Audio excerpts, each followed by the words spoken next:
Hello and welcome to our 2022 Martin Luther King Day celebration here at the Milwaukee Public Library.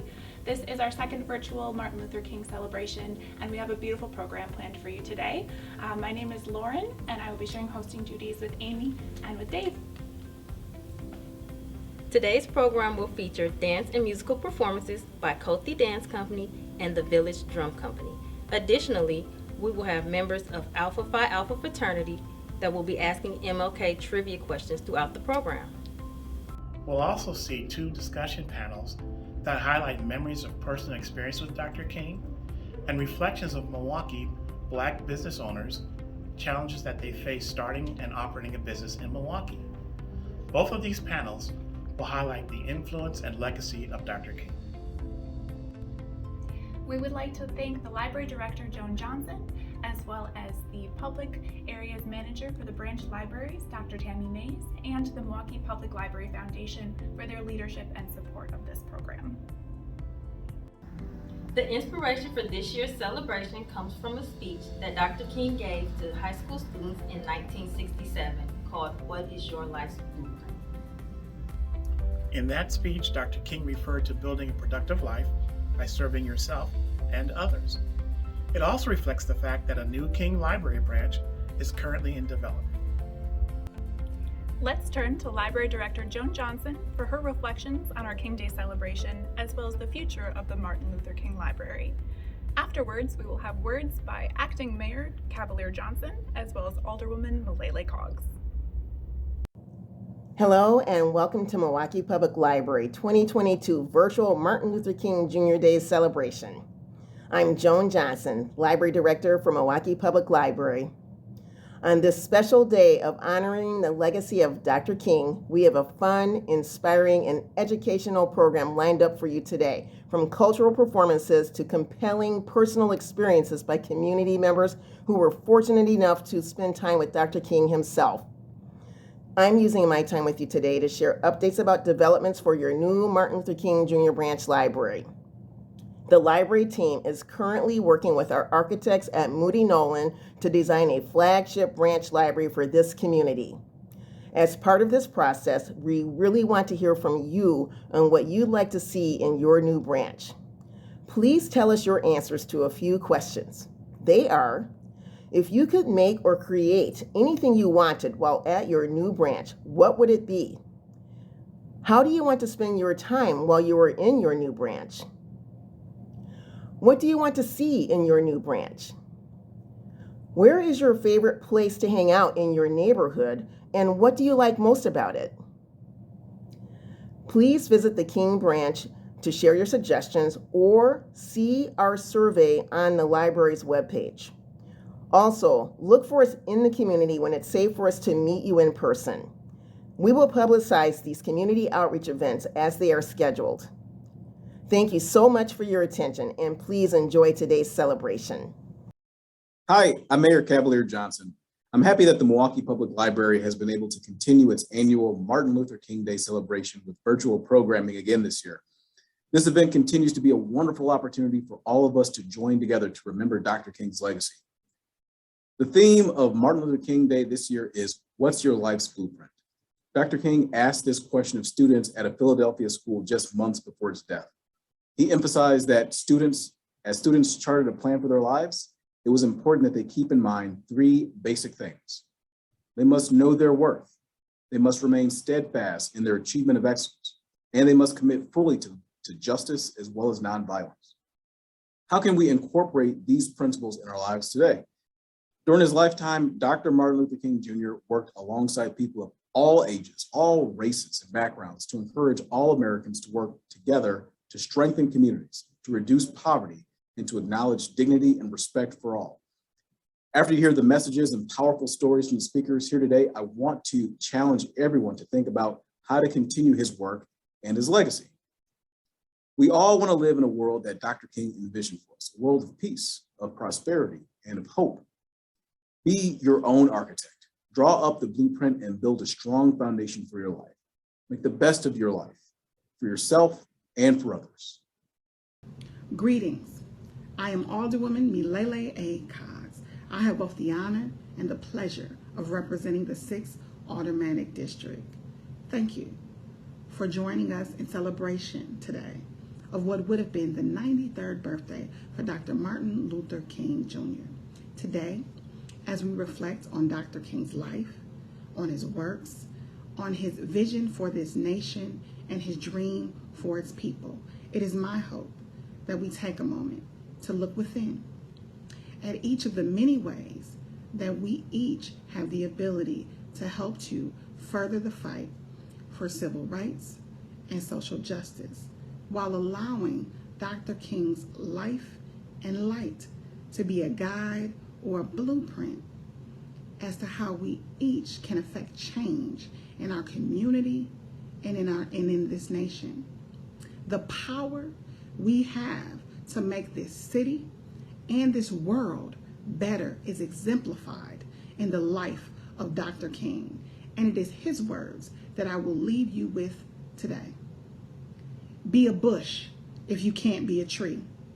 If you can't be a highway, just be a trail.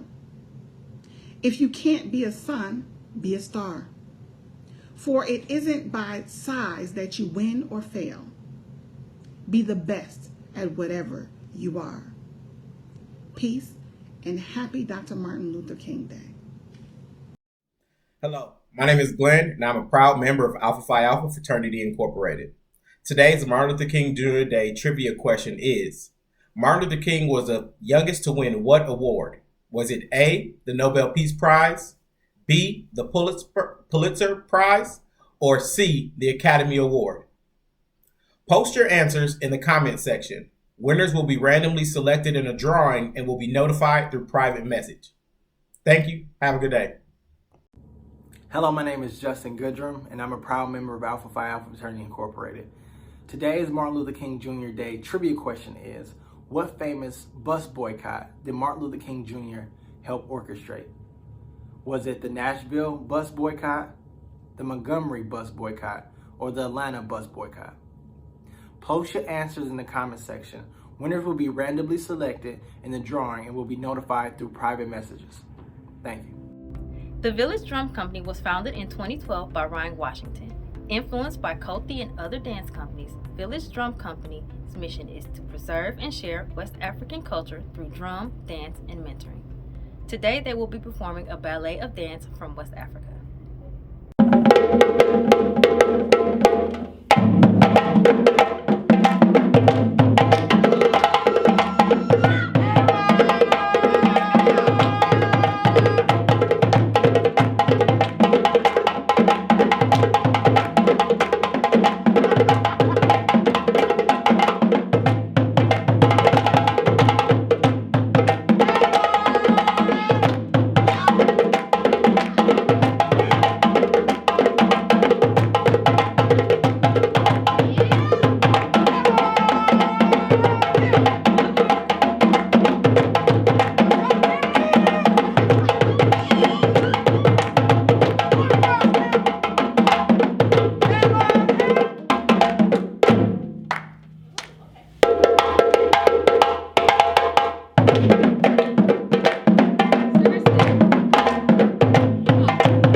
Woo! Wow, wow!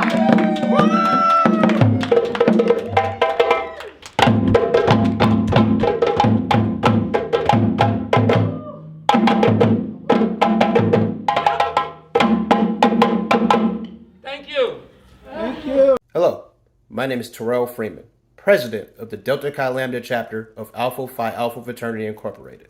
Today's Martin Luther King Jr. Day trivia question is as follows. When was MLK Day made a federal holiday? Was it 1986, 1968, or 1983? Post your answers in the comment section below. Winners will be randomly selected in a drawing and notified via private message. Thank you and have a good day. Hello, my name is Troy Houghton, and I'm a proud member of Alpha Phi Alpha Fraternity Incorporated. Today's Martin Luther King Jr. trivia question is, what organization did Martin Luther King Jr. serve as president? Was it Southern Poverty Law Center, Southern Christian Leadership Conference, or NAACP? Please post your answer in the comment section. Winners will be randomly selected in a drawing and will be notified through a private message. Thank you. Have a great day.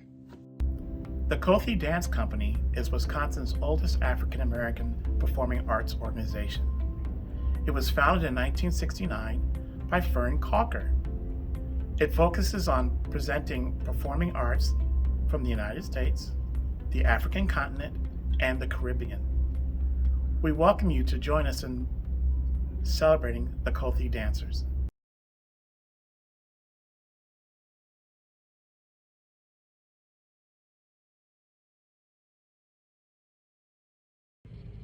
Hello, my name is Artis Landon, and I'm a proud member of Alpha Phi Alpha Fraternity Incorporated. Today's Martin Luther King Jr. Day trivia question is, Martin Luther King Jr. led a very important protest against what on April 3rd, 1968? There's three options to choose from. The first option is slavery. Number 2 is poverty. Number 3 is discrimination. Be sure to post your answer in the comment section. Winners will be randomly selected in a drawing and will be notified through a private message. Thank you and have a remarkable day. Up next, we have a panel discussion led by Claiborne Benson, the founder and director of the Wisconsin Black Historical Society Museum. The mission of the Wisconsin Black Historical Society Museum is to document and preserve the historical heritage of African descent in Wisconsin. Mr. Benson will be talking with prominent Milwaukeeans that were present in the Milwaukee Auditorium on January 27, 1964, where Dr. King delivered a speech to a crowd of over 6,000 people. Hello, my name is Carol Haywood, a retired MPS music teacher, and I'm also a soloist around town with the various operatic groups. Hello, I'm Curtis Harris, an economic development activist, been in Milwaukee for a lot of years, have worked on a lot of the major projects here in Milwaukee, had the pleasure of meeting Dr. King in 1964, and we'll tell you about that later. Hello, my name is Helen Harris, and I am a retired teacher and principal from Milwaukee Public Schools. I came here during the late 40s with my parents from Louisiana. They were a part of that group that came for greater opportunities and work. And education has been my passion my entire life. And currently I'm tutoring a student and enjoying it and hoping to be able to make a little difference in his life. Hi, my name is Claiborne Benson. I'm the Executive Director at Wisconsin Black Historical Society, and I want to share some information about Martin Luther King and his visits to Milwaukee. He has come to the state of Wisconsin for more than 11 times, and the 12th time he came representing Senator Walter Mondale in his candidacy for president. King spoke at the church on 25th and Wisconsin Avenue in 1957, just after the Montgomery bus boycott and he won the rights for people to feel free, that segregation under Plessy versus Ferguson no longer existed. And so thus, King was a favorite and was liked here. He stayed at the YMCA just down the street, and there were lots of people, and there's a list of people who actually attended that. They had a standing room only. That was a very special time. People then decided that, based on the Montgomery bus boycott, that it was comfortable for them to move north and come to cities like Chicago, Milwaukee, Green Bay, and on and on. King spoke in Milwaukee in 1964 at the Milwaukee Auditorium, and under a cloud of frustration, and he was called communist. He spoke there. The mayor was there, Mayor Meyer, and a number of young people made a decision to turn their backs on the mayor, which was quite a controversial moment in time, disrespecting the mayor. But King, as they called him a communist, they wanted to empty out the auditorium and to search for the bombs, because there were bomb threats there as well. And he decided, under the faith of God, that he was going to continue with his presentation, and he did so. Thank you. Mr. Harris? In 1963, while a student at the University of Wisconsin-Milwaukee, I decided to pledge a fraternity. The fraternity I chose was Alpha Phi Alpha, A-Phi-A. In that fraternity were a number of professional people, and among them Dr. William E. Finlayson. He was one of the persons who made me into that chapter, which was a graduate chapter. It was not an undergrad chapter, because I had avoided undergrad chapters. They had reputations I didn't like for physical altercations. In 1964, Dr. Finlayson was one of those who sponsored Dr. Martin Luther King Jr. into Milwaukee as a fraternity brother, but also as a classmate from Morehouse University, now University of Morehouse College then. He sponsored him into Milwaukee. He invited the entire chapter, of course, of the Alphas. I was able to attend the event at the auditorium and was fortunate to be fairly close to Dr. King, hearing some of his conversations with some of Milwaukee's leaders, as well as both religious as well as civic. Because I was engaged to Curtis at the time, I was invited to the auditorium to hear Dr. King speak.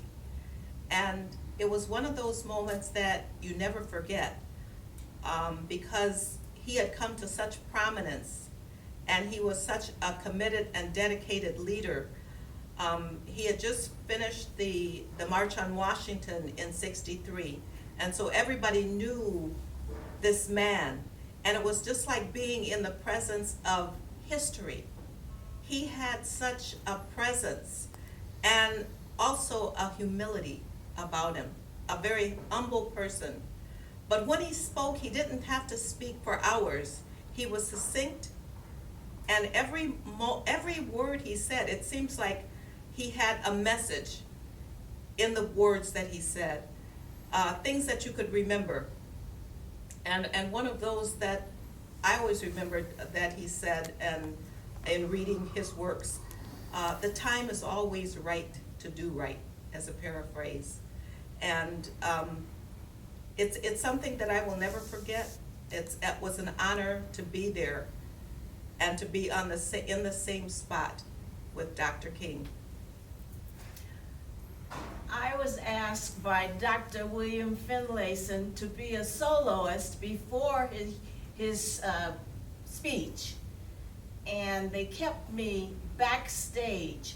And there was a narrow hallway leading to the stage, and as they were seating the dignitaries, Dr. King passed by, but I couldn't even get close to him because of his security around him in this narrow hall. But my eyes lit up. I was so excited. I wanted so much for him to sign my program, but they kept me back. And just as Helen expressed, it was an opportunity to be in the presence of a great man. I just knew he was great from all he had done before he was brought to Milwaukee. And Marquette University wanted to give him an award a year before we saw him at the auditorium that night. And the FBI tried to tell Martin Luther King not to come here because of threats on his life. But he came anyway and accepted the award. I just wanted to give praises to Dr. William Finlayson, who organized all of this. He had all the dignitaries on stage. He had a choir of about 300 people directed by a local musician that I knew, but I sang a solo, and I was so braggadocious about it afterwards. Because I was a teacher, I would tell my children about it every year when we celebrated his birthday in January. That's something to be proud about. And it encouraged me to encourage other children to try to do something right for your community. And that's my greatest feeling, that he was spreading love. I just like to say that Kurt and I were fortunate to be featured in a photo with him, and that photo has been reprinted in the journal from time to time. People would send me copies of it, and of course we have it framed. And I've used that photo many, many times in schools to talk to children about civil rights and about the movement and about what Dr. King stood for. And so it has brought great joy, and it's brought great opportunity for sharing that story with many, many children in the school system.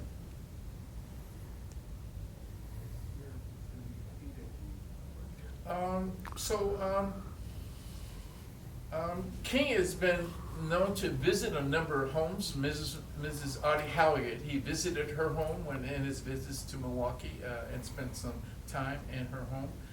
He also visited the St. Matthew's Church in the kitchen during his visits to Milwaukee.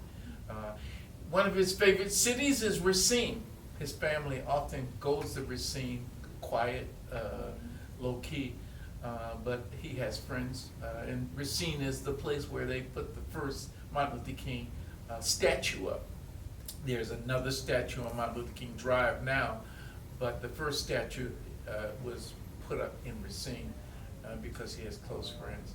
But he has, especially when he was living in Chicago doing the fair housing marches he did in the suburban communities, he would come up from time to time to visit various small cities. He would talk about increasing the minimum income. He would talk about fair housing. He would talk about discrimination. So in his speeches, he would talk about these things, and he is raising funds all at the same time. So he was he was invited to Wisconsin all over the state, at least 11 times.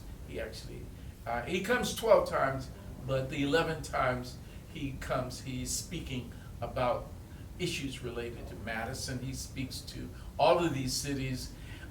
There's always a bomb threat. He's always called communist because at that time, being a communist was a horrible thing. So he was a very inspirational. And I guess if I could repeat, he took the case of the busing boycott to the United States Supreme Court, and his attorney wins in the United States Supreme Court, saying that segregation of transportation or busing was no longer legal, that the segregation policies that this country had possessed since the beginning of the century no longer existed. So Brown versus the Board of Education, the Montgomery bus boycott had ended at that point. So thus, segregation as we know it, again, was ended, and black people felt comfortable that they could come to the North and educate their children and find good jobs to sustain themselves and take care of themselves. One of the ways that the city keeps the message of Dr. King alive is through the Dr. Martin Luther King contests that children participate in at the schools. That was always one of my favorite activities when I was principal. And children had the opportunity to write, to speak, to participate in art activities, and receive recognition for that.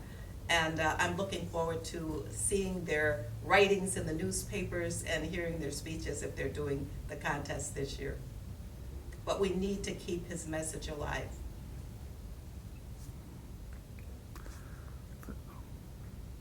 Okay. Yeah, and so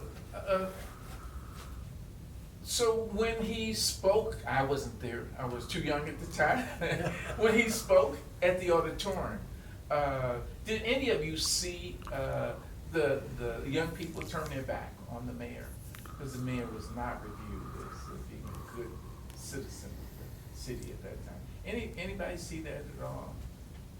Did You know, see it, that was a lot of years ago. Yeah, it You was. mentioned you were too young to be there, but at the same time, You were it's- pretty it was young a lot- yourself. It was before I got married. I've been married 57 years. Yes, sir.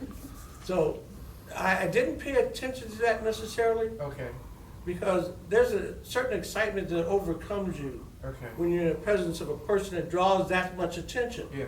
There's so many things going on in so many quarters. I think, and Carol mentioned the security that surrounds a person like that. Yeah. In the room where we met privately after his presentation, everyone's trying to get a touch. And obviously there's a hierarchy of leadership and there's a hierarchy of privilege in that room. And so you acquiesce to that and you try to get as close as you can to be as close to the person that you've come to hear. But that was the extent of my visit with him. Sure. So you remember Reverend Phillips was there, and Reverend Pastor from St. Matthew's Church was there. They both shared the Right, crowd. Reverend Phillips and the pastor from St. Mark AME Church was there. Was he? Okay. Reverend just Henderson hometown. Davis, yes, he was also in the photo that they often show. Right. But I think that makes you think, it makes you, when you encounter someone like Dr. King and you read his message and hear his speeches, you ask yourself, what can I do? How can I help this movement? Some people were marchers. We decided to participate in the Fair Housing Association as testers when people would have discrimination complaints. So everybody had to look in their own self to see what can I do to help further the cause of justice for everyone. And it's different for different people. You're right, and the whole idea of fair housing and the struggle really picked up thereafter. 1967, there is the Father Grappi has this 200-day march throughout the city, night and day, and became national news. And everybody is looking to Milwaukee to change this. This is the same cause that King is fighting for in Chicago as he's going to suburban schools and suburban neighborhoods. Milwaukee is having more success under the leadership of Father James Grappi and gains national attention. Grappi is invited to Washington, D.C. to meet Johnson and thus passage Walter Mondale's fair housing legislation. And it does pass. We're still segregated, of course, but it did pass from the initiatives that took place in Milwaukee, Wisconsin. And I just would like young people to use their technology and Google Dr. King's life. And his speeches is not only the one they always play, I Have a Dream. It's just one speech in many speeches that should be memorized. That's all I'd like to add for students' sake. Yes.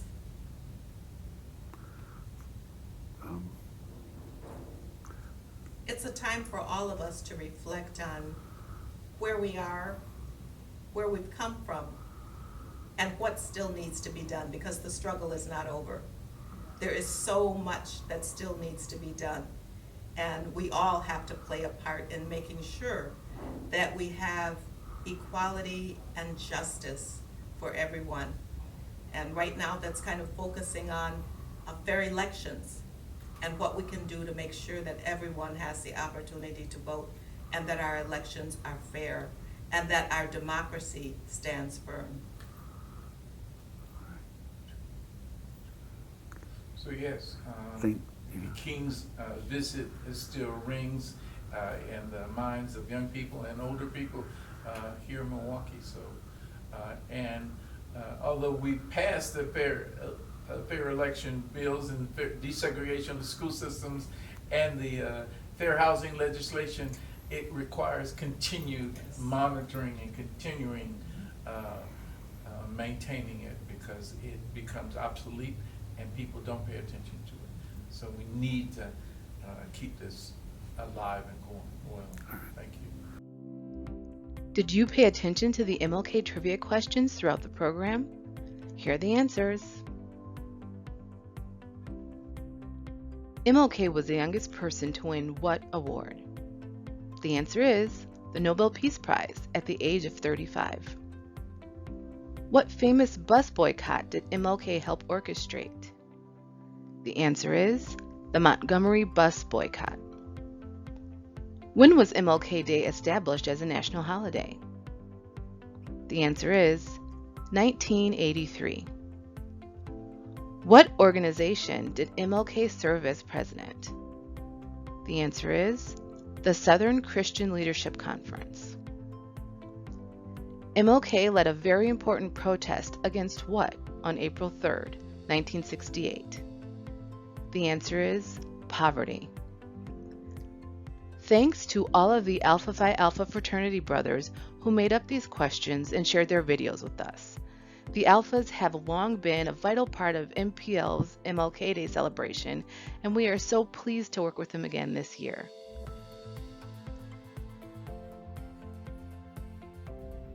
We close our program today featuring local Black entrepreneurs in a panel led by Arrington Bryan of MK Black. They will discuss the challenges and victories of running a business in today's changing world. They will also reflect on Dr. King's legacy and how they draw on him for inspiration. Well, everyone, thank you for being here today. I know I'm really excited to have the chance to talk with such a wonderful panel. As I said, my name's Ayrton Bryan, and I'm the Director of Strategic Partnerships and Initiatives with MK Black. Really excited to take a chance on such an important day, I know, to a lot of us, Martin Luther King Day, and just have a chance to learn from some of the diverse, in terms of industry, in terms of passions and backgrounds, panelists that we have here today. So I'm going to ask to go around the room, so to speak. We'll do the awkward, like Hugh unmutes first, for everyone to say their name and describe their business a little bit. So I'll invite the panelists I have the honor of facilitating today to introduce themselves. We'll start with Joanna. Gotta pick on someone first. Good afternoon, everybody. My name is Joanna Brooks. I'm the owner of Embody Yoga.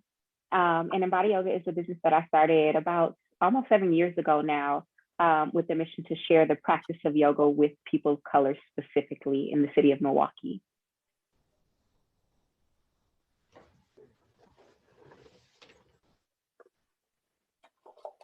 I'll go next.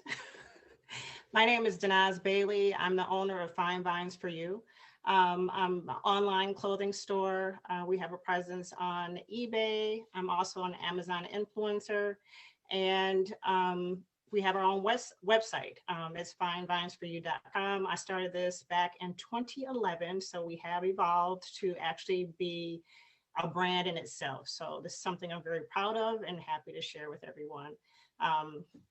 And I have a team that I work with on a regular basis to ensure that we're inclusive and that we are offering to everyone, you know, everyone feels included. So that's who we are. I'll go next. I'm Jackie Tucker. I am the owner of Emmanuel's Mix. I have been making Emmanuel's Mix, which is an incredible snack mix. I use corn rice cereal, pretzels, mammoth pecans, and then I put this delicious coating on top of it. I've been making it 13 years, launched as a real business during the pandemic, and I am so happy to be here with you all today.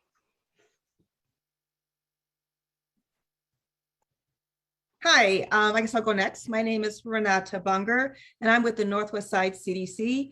We are a community organization on the Northwest Side of Milwaukee. We're almost 40 years old, and we also provide lending and business technical assistance support to small businesses.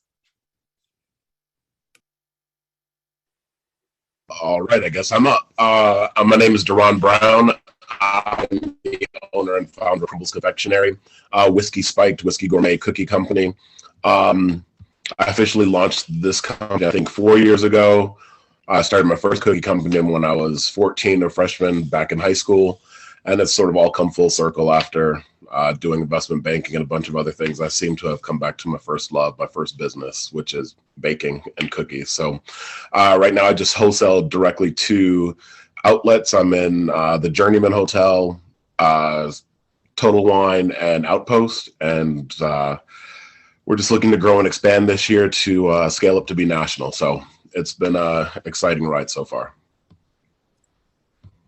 Wonderful. Well, thank you everyone for the introductions. I think just hearing about the diversity of times being it, oh, I did this years ago, to, well, I just recently started, formalizations and paths there is a great and interesting start. So if anybody wants to dive a little bit more into that, how did you decide to start your business? What was that spark that made you do it? I'm sure it was different for everyone, but if we could have a couple people comment, would love to hear. I'll jump back in first then. So like I said, when I was a freshman in high school, my parents wouldn't let me get a job.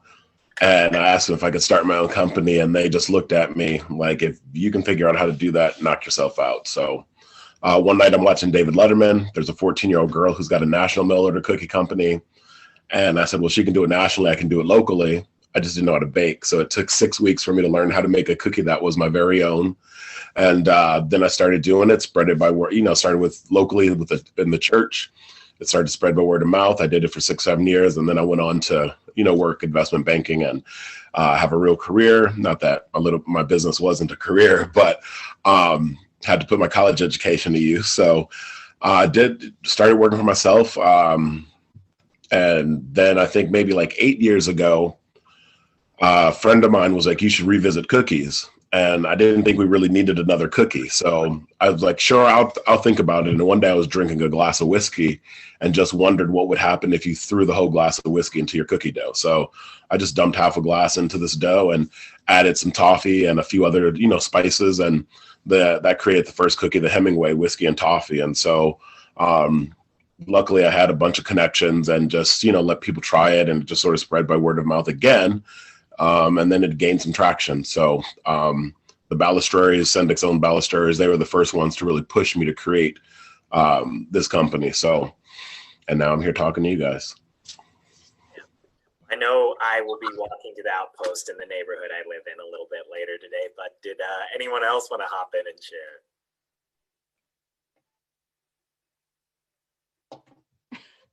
Well, go ahead. Nope, you go ahead. Well, yeah, okay. Mine started, and some people may disagree with this, but the pandemic is what helped me.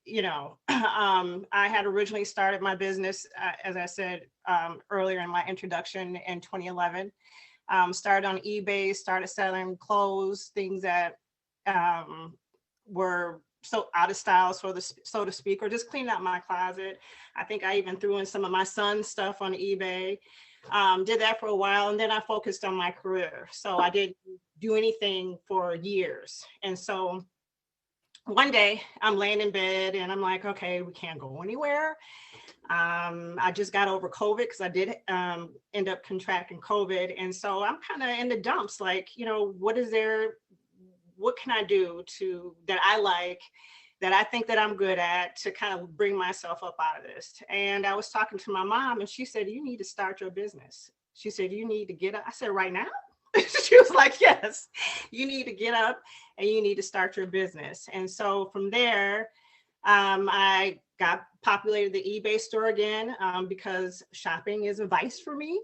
So got back on eBay. And then from there, my cousin suggested, hey, maybe you should be an Amazon influencer. So I applied to be an Amazon influencer, started doing that. So I have a storefront there. And then it evolved into me having my own brand. And so that's how my story evolved so far. So Fine Vines for You, standing on its own platform, has been around for a little less than a year. So we're coming up on a year in July. So I'm excited about that. But I've been around, but just not on, my own platform.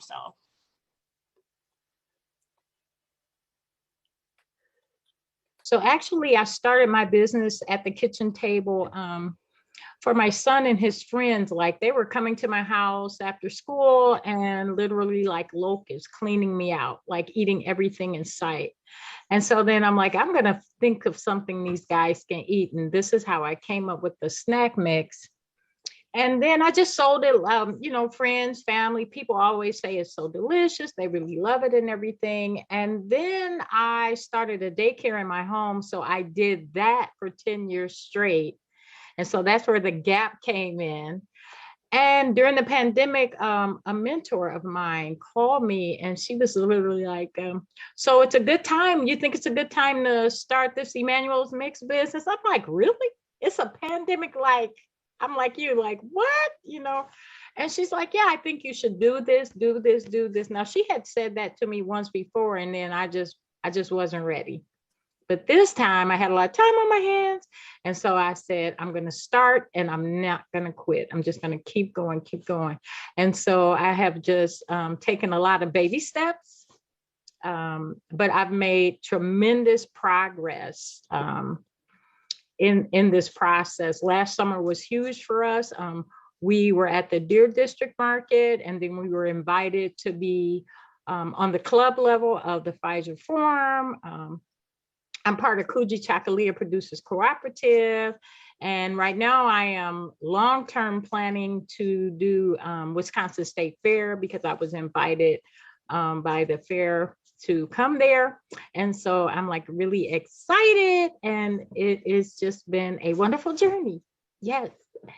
And a lot of it is because of Milwaukee Black backing me. Bronze Box has been a tremendous avenue for me to use to get my product into the hands of people. So I'm really, really grateful. Jackie, thank you for sharing. I know I personally am working as hard as I am this January due to your snack mix. It is amazing, and I could eat it endlessly. And fortunately, I'll be have the chance to try out Joanna's wonderful studio. So I think that's a perfect segue. Joanna, tell us about how you started your business. Yeah, so years ago, I was practicing in yoga studios in Milwaukee. And I made it a point, even when I would travel to other cities, to pop into yoga studios to practice there to see how the practice might be different or how the community might be different. But one commonality, no matter what city I was in, is the fact that in most of those studios, I was the only Black person in the room. I was the only Black person practicing. And I loved yoga, still do. I had a deep understanding of what it did for me on a physical level, but also mentally and emotionally. And I wanted other Black people to experience that. But I was also aware too of reasons why Black people may not feel safe or comfortable or even, invited into a yoga studio for practice. And so I figured maybe if I became a yoga teacher and they saw me and they saw themselves reflected in the practice in some way, that would help draw them in. So that's where Embody Yoga started. Wonderful. That is so exciting to hear about the path, and I'll go ahead and brag because you won't, but one of the most successful crowdfunding raising campaigns I've seen, where you decided to stop the number but was able to raise almost $80,000 to make that come to life. So I had the chance to sit down with Joanna and just learn from her glow, and it was a lot of fun. So yeah, just had to throw that one out there. I also want to say I've practiced yoga for decades too, and I've always pretty much been the only Black person in my yoga room. And it does make a difference. I mean, you're there because, you know, yoga is just, it's life. But it's nice to have it diversified and, you know, trainers that represent, you know, the diversity that yoga essentially is. Yeah, absolutely. Absolutely. And that's the story that we hear from our students over and over again, right? So some of them are completely new to the practice of yoga, and others have tried and walked into other yoga studios, predominantly white yoga studios, and didn't feel comfortable. So I'm so grateful, you know, that we can offer our services to the community. We are completely Black owned and operated. And again, we've been at this for 7 years. So I think that speaks to the need, and how the community, you know, wants or needs services in which they can see themselves reflected. Absolutely.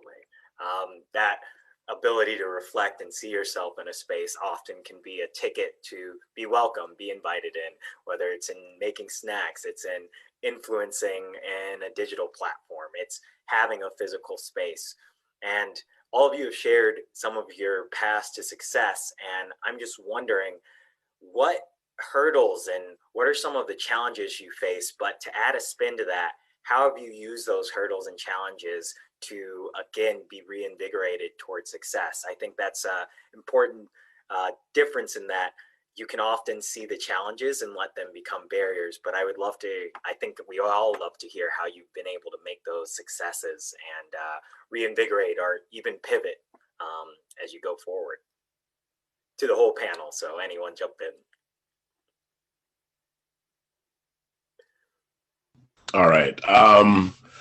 For me, it's okay. You've got this product. What do you do with it? How do you go from making it in your own home? Then you get a shared commercial kitchen, and then you think about, do you do your own production space? How do you grow? How do you scale? How do you go from being just the only employee doing everything to really trying to figure out, how do you even get employees, or how do you market yourself? How do you just scale up and brand up and build up? And is this going to just be a hobby forever? And these are things that I constantly have been thinking about over and over for the last 4 or 5 years. And it's like, you know, I get people love the cookie, and but how do you get people from, you know, trying it and liking it to buying it and supporting it, and for it to just be a go-to? So eventually, I think I pulled the trigger this year and quit my primary job. And I was like, you know what, I'm just going to give the old college try and just really push. And like I said, I know a lot of people, and I've gotten a lot of support, and just from building a network of 30 years of doing business or just knowing people, that's been able to come in handy, but it still doesn't guarantee success. And so for me, as a baked good, now I have to get a co-packer, and a co-packer is somebody that will make and package everything for you. And then that way you can start to scale up and grow from just being local in Milwaukee to other cities. You know, Jacqueline is fortunate enough to have such amazing exposure in, you know, Pfizer Forum. And again, it's just connections, like she said. So you can't start a company on your own and just think that it's all you. There's no way that I could ever be like, oh, I did it all on my own. You know, that's on every shelf. It's in Marcus movie theaters. It's you know, I can't say that because I didn't do it on my own. Again, if people didn't push me, if people, you know, just don't continue to reach out. I mean, bronze box gifts, you know, you guys, they've been amazing to really just help get me out there. You just get people that I ended up on people's favorite little corporate shopping list as a client gift for, and I was like, well, how did I make this list? You know, so it just starts spreading by word of mouth, but you can't give up. And so I had breakfast with my mother this morning, and so that's always a tough conversation. You know, where she's like, so are you making income? How's that going? And I'm like, well, mother, I'm not making any income, but it's generating revenue. There's a difference, and those are two good things. Hopefully next year I'll have an income. So until then, keep writing me checks. But you know, it's just being able to have that support and that backing and from people, and then finding investors. And I was fortunate enough to get into this Food Finance Institute program that was formerly run by FAB, Food and Beverage Administration. So that should help, you know, with mentor and guiding. But it's again, you just have to believe. Once you find something you truly believe in, you can't give up. Because again, I created the first whiskey infused cookie 8 years ago, and it's just now starting to really gain traction and go somewhere. 2022 should completely turn around and be a new trajectory or an advanced trajectory for the company. So I just say keep pushing, keep going. Like I said, if it's something you truly believe in, you just do it, and never believe in anyone who wants to be a naysayer to your product, because for every one or two people that say, oh, I don't get it, I don't like it, I don't understand, there's going to be another handful of people or another dozen people or more that are truly going to love it and support it. And so for me, it's about finding a niche. I'll never be in Walmart or Kroger, so it's always about finding what resonates with your brand. So I tell everybody, I am that blue box. I'm like Tiffany's. I'm that blue box. It's that thing that you want and you covet, but you don't necessarily deserve it when you get it, but you're sure damn happy that someone gave it to you as a gift. So you have to figure out where you fit brand wise, and then stick with that. So if you think you're, that blue box, or you think you're the Rolls Royce, or if you think, you're Chevy or Ford, where you want to sell to the masses and be everywhere, you have to figure out your channel and your lane. So I could keep rambling, but I think that's a good start. I would agree that really finding your niche is really important. And I think it's important to find it early on. When I first started, Fine Vines for You, I wanted to sell everything: shoes, jewelry, sweaters, paint, you name it, right? And so the challenge with that is getting quality. And I had to realize that, I'm backing this myself out of my own pocket, and it's important to have samples. And so, you have to work with vendors to actually get good samples, because you want to feel the material, you want to know what you're selling. And when I first started off, like I said, I want to sell everything. And that was not necessarily going on. What I should have went on was taking baby steps. And so I had angry customers. So dealing with the customer was another thing that I had to deal with, because they're like, okay, well, you're this new company. How are you getting this stuff? Why is everything so small? Or, so I had to take a step back and really hone in on what it is I wanted to sell, a couple categories, get that mastered, and then go on from there. So I do enjoy the ebbs and flows of the business, because it allows me to ever evolve. It allows me to get to know what people like. It allows me to look at the industry, what's changing, and it allows me to enhance my brand. So, that's what I've done so far. I enjoy it. There are days where I'm like, why don't I have any money? Because I realize what I'm not good at, and I realize what I need help with, and that's what I have to pay for, So I think that's important too, as a business owner, knowing your strengths, and your weaknesses, and allowing people to do their jobs so that the team is successful. And like you said, there's not one person, and the team can be family members, people you hire, the team can be a stranger, come on, tell me what you think so I can improve what I'm doing. So it's very important to get that feedback.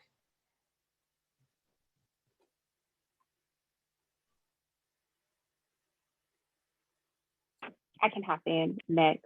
One of the challenges, that I had in the beginning was getting people to show up, right? So there's this idea that when you start a business, whether you are primarily online, or even if you have a brick and mortar, like you open the business, you start the business, open the doors, people will come. And it doesn't necessarily work that way, right? And especially with yoga and what I was trying to do, as I mentioned before, in these yoga classes, I didn't see a lot of other people of color. So I really didn't know for sure if there was like a market for what I was trying to offer. But I kept showing up because I believed in what it was that I was doing and trying to offer to the community, right? And so when I would show up for classes, in the beginning, and no one else would be there, no one would show up to take advantage of my services, I would take that time to then go out into the community and market my services during the hour that I should have been teaching, if someone had showed up, or otherwise, if I wasn't, going to different businesses, trying to drop off flyers and things like that, I was sitting down and thinking about and assessing how can I change like my marketing? How can I change, how I'm talking to people and how I'm talking about yoga to help like draw them in to this a little bit more. And I really do believe that, you know, just when you like are really committed and you do your due diligence, then that effort is rewarded. And so, you know, people started to show up, and things, you know, began to take off for us after a little while.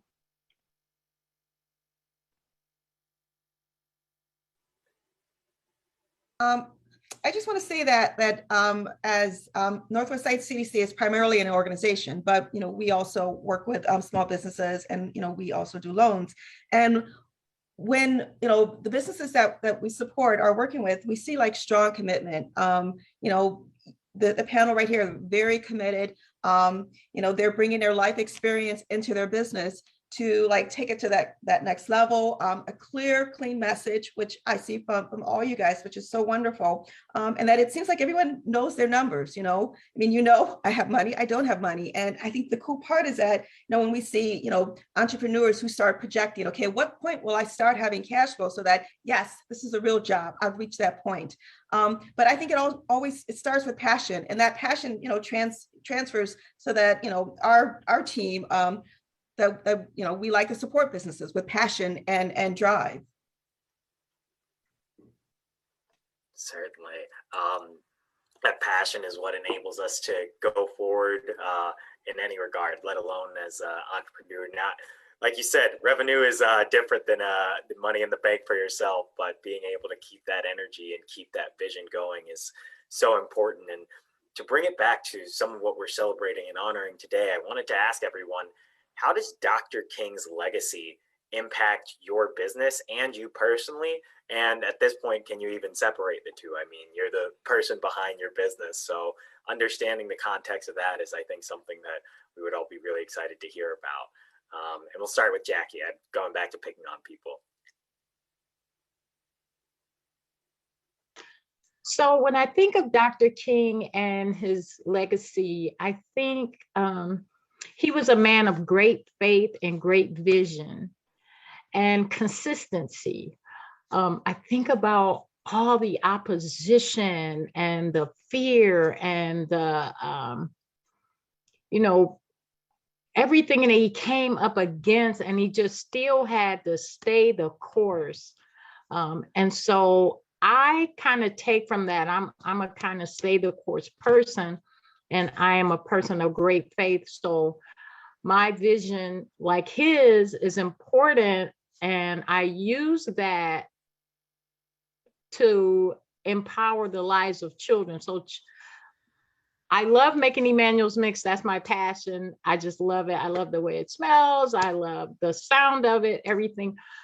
But I also want to be able to, that my legacy would be that Emmanuel's Mix was a means of reaching children, to teach children how to have vision, how to have hope, just like Dr. King, and then how to stay the course and be consistent so that they too will have a legacy that they can be proud to leave or pass on to the generations to come. So that's how I just feel so like warm and excited that we all are products of his legacy, and we are continuing to carry his hopes and his visions, and we are making an impact in the world today. I'm really happy about that. Yes.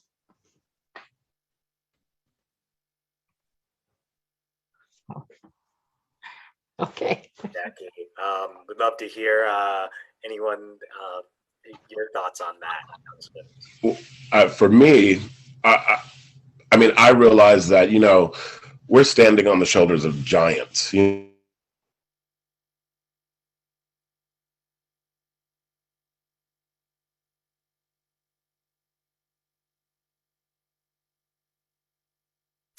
Did we lose him?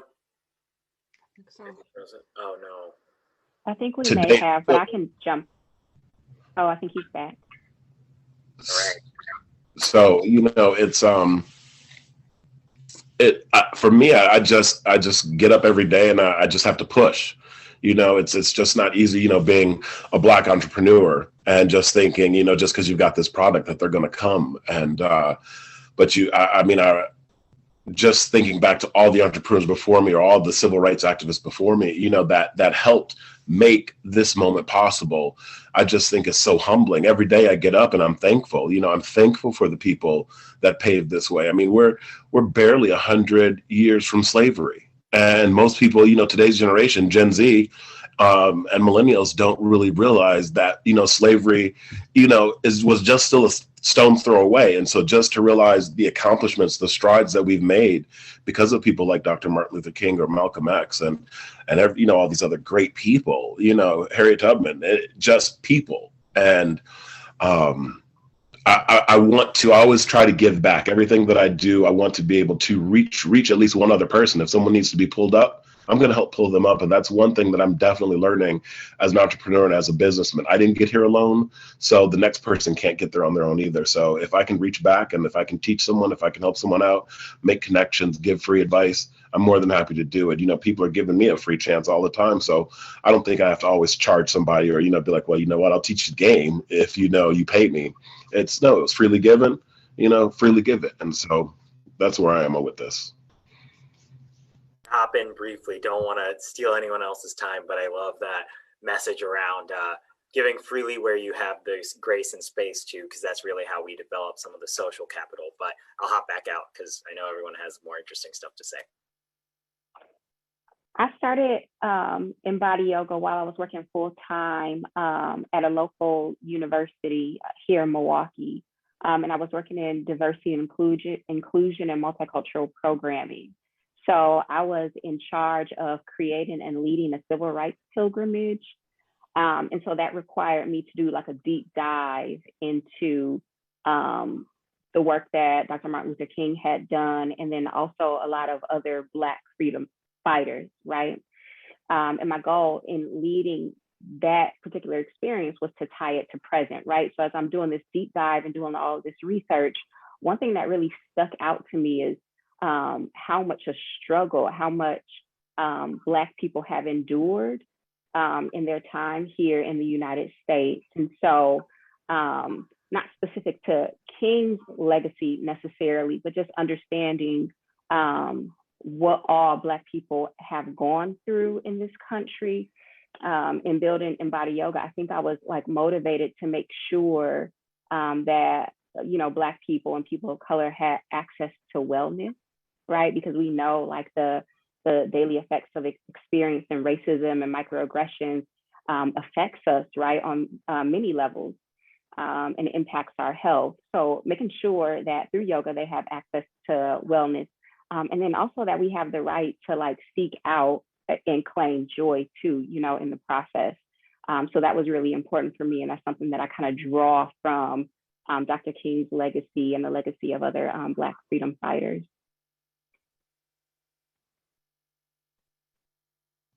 For me, it's about the right to be a full American.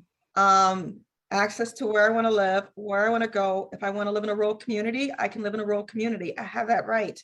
That I'm not an anomaly, that I'm mainstream. And even sometimes the word minority I don't like, because that means we're all human. And when I was in middle school many decades ago, Reverend Jesse Jackson would, we'd all get into Assembly Hall and he would give us a speech and he would, I am somebody, we would, he would tell that, and we would, recall or call in, I can't remember the word for that, response and call. And that means something. And we know that, there are communities that we still can't go into, places that we still can't live, but to know that, yes, there are these issues, but to know at the core, you are a full American and a full human being with full rights. And that is your essence and your being. And you have the right to start a business and be successful in that business. And at the point when you need loans, you go do that and you have that right.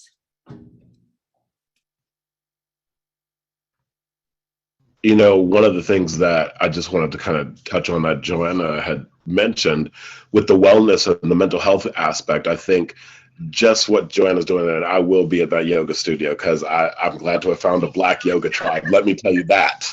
But just bringing that wellness, that mental capacity, that mental health issue to the forefront, even if, because that's something we don't get to talk about, our mental well-being, our mental health, our just wellness in the Black community. It's so taboo. And I think that's great. I think that's great to be able to empower people on a mental and a spiritual level. So that's wonderful to be breaking like such a huge inroad and in our community. So kudos to you. Thank you so much.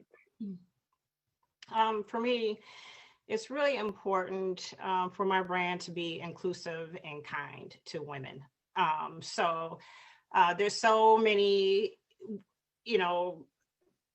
issues with women being too big, too small, too light, too dark, and that's something that I really want to push to get away from. And in doing that, I offer affordable clothing. I also offer styling services, and I want to get more into the community where I'm helping women transition who has some challenges into the workforce, or just in general, so that they feel good and confident about themselves. And so my tagline is that it's your style, your personality, coupled with my vision to create your catwalk. So it's your own catwalk, so you walk in with your head up and prideful, knowing that you have just as much as opportunities as anybody else to do well and accomplish your goals and your dreams in life. And so that's something that my brand really stands on.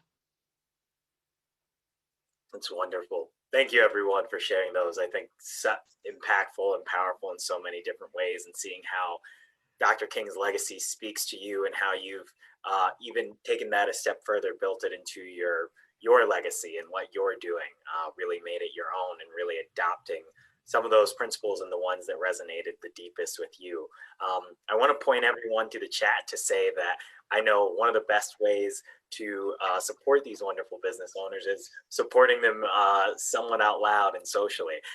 Just by adding these 4 businesses or these different groups, you can really start to change how your space is seen online. There's all sorts of programs running in the background and algorithms, and so you can help yourself see more of these wonderful Black entrepreneurs around Milwaukee and even beyond that, and how to really diversify the space of what you're seeing so you can have that physically manifest as well. And then thank you to Tammy for sharing each of the organization's websites, including MK Black.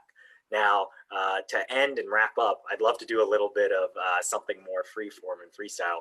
What's something, well, 1, tell us how we can support you, so plug yourself, and 2, what's something that you want to share that I didn't necessarily ask, because I'm not in your head, so I can't completely unravel your brilliant mind, so would love for you to do that for us.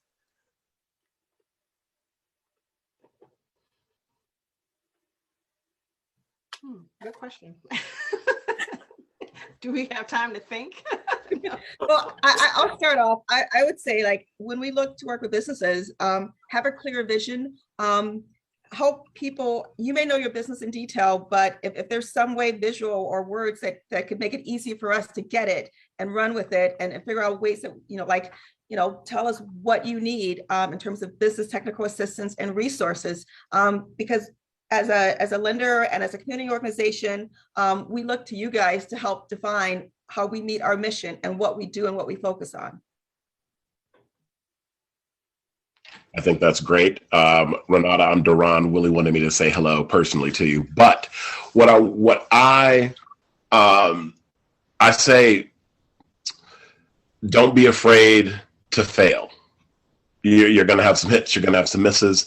It's not going to happen overnight. And just keep at it. Just keep pushing, and know that you will not have an income. You will lose money probably for the first 3 years, but you just have to keep pushing and keep grinding and just believe in yourself and don't give up. Because like I said earlier, there's just so many days when I wanted to give up. And there's times when I make cookies and I think, oh my God, this is the greatest cookie ever. And then it's a miss. And I'm just like, what's wrong with people? So, but it's, I tell people it's not whether you like my cookies, it's the degree to which you love them. And I stand on that. So, when someone hears you say that, they're just like, what? And don't be afraid to just bulldoze and bully your way into, if you're a business, like with good, to bully your way into a grocery store or a vendor or an outlet. I got Total Wine nationally because when Total Wine Bayshore opened up, I just walked in there with a pack of cookies and my business card, asked for the general manager. I said, "Hey, I'm Duran." I gave him a box of cookies, my business card, and I said, "Call me once you've tried the cookies." 3 days later, he called.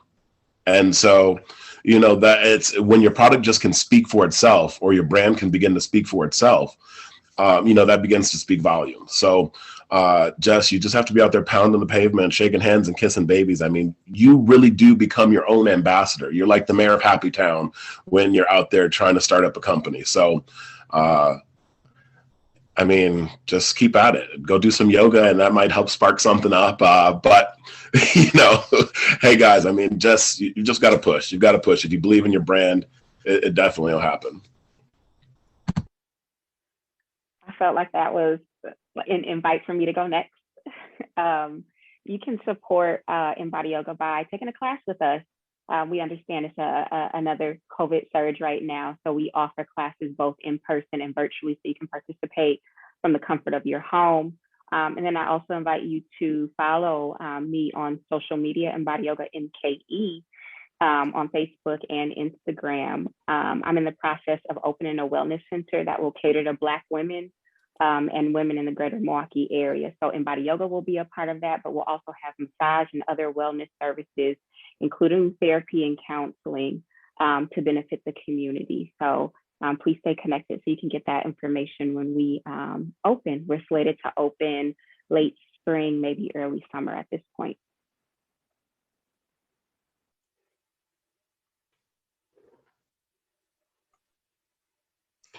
Well, I'll say that you can reach out to Emmanuel's Mix on Facebook and Instagram.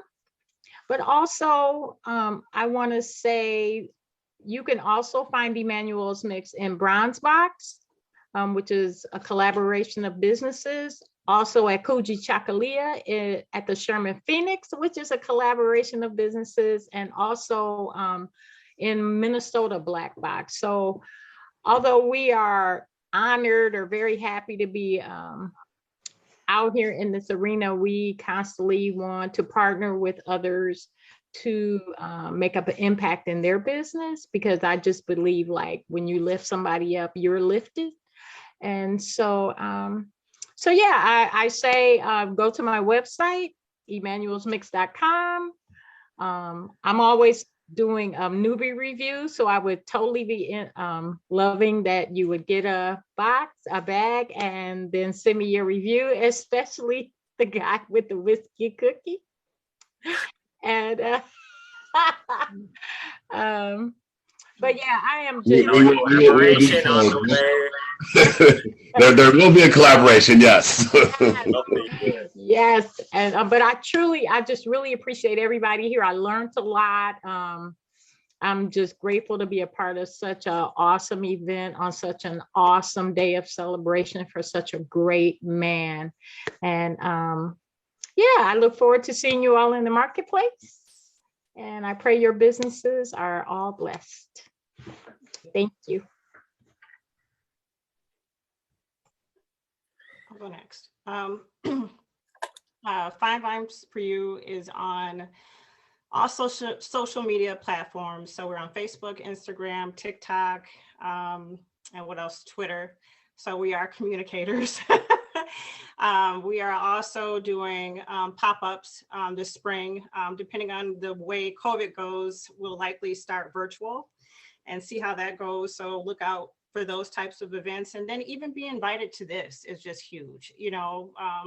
I've invited people from, my customers and non-customers to this event so that they can get to know who I am and what's important as my brand and how I can support the community.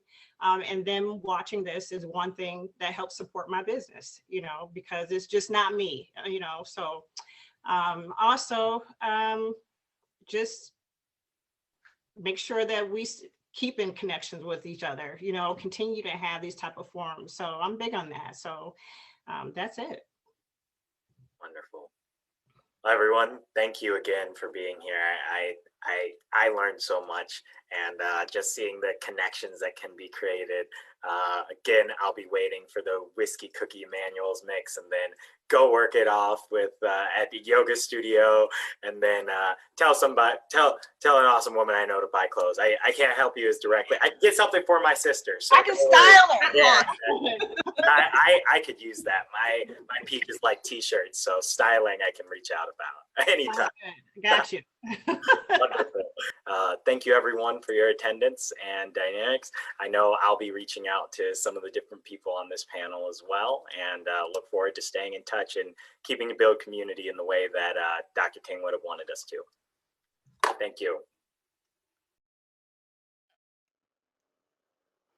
The success of our Martin Luther King Jr. Day virtual celebration is due to the following people: Library Administration, Library Director Joan Johnson, Ann Rassman, Associate Director of Strategic Initiatives and Public Services, Dr. Tammy Mays, Library Public Services Area Manager of Branches, Program Planners, King Day Programming Committee, Library Communications and Marketing, Performers, Village Drum Company, Ryan Washington and Kimberly Johnson, Coathy Dance Company, Fern Coker, Milwaukee Black Historical Society, Claiborne Benson.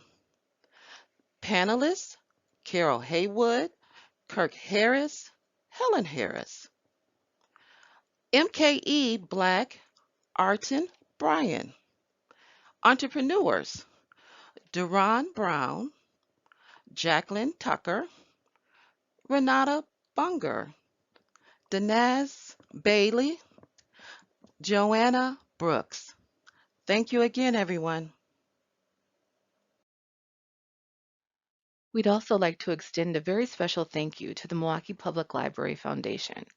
Milwaukee Public Library Foundation supports critical resources, instrumental in providing inspiration and opportunity for all who rely on the library to improve their daily lives. Ryan E. Daniels, Executive Director, Patricia Swanson, Deputy Director, and the entire Milwaukee Public Library Foundation's Board of Directors. Thank you.